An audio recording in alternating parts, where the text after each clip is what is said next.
From the newsroom at news.com.au. This is the latest from the newsroom. It's Tuesday, the 21st of June.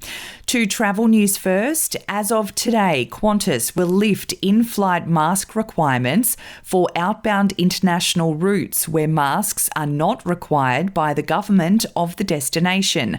This means you can now ditch your mask if you're on a non-stop flight from New South Wales, Queensland and Western Australia to the US, UK and parts of Europe.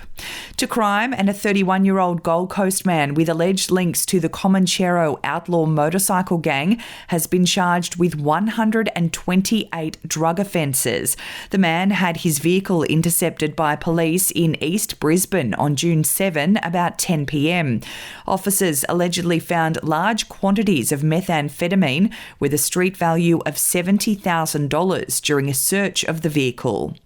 Greens leader Adam Band has been slammed after refusing to speak next to the Australian flag at a press conference in what's been described as a virtue signalling stunt.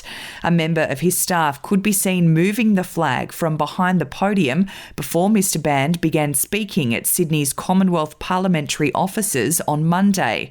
Only the Aboriginal flag and Torres Strait Island flag could be seen behind him as he spoke to the cameras.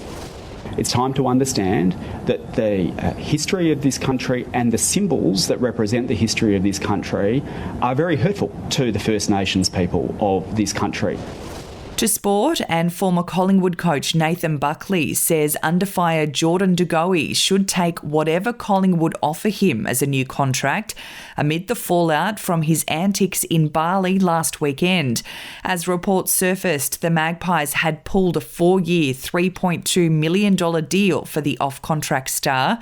Buckley said De Goey had to be accountable for his actions and repay the faith the club showed him after his off-season indiscretions in New York. The club is yet to offer any response to the fallout after video surfaced of De Goey's behaviour in Bali during the mid-season break. We'll take a break. To entertainment, Bradley Cooper has opened up about his clash with a famous director, claiming he will never forget what he said to him.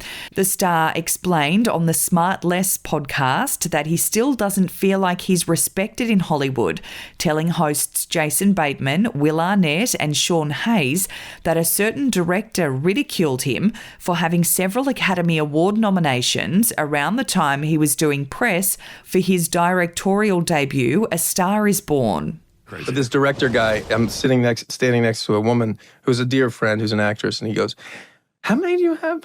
And I was like, I 7. How many do you have? 3. What world are we living in where you have 7 nominations? What? She's only got 3. What is wrong that you... And I remember I was like, I hate this business.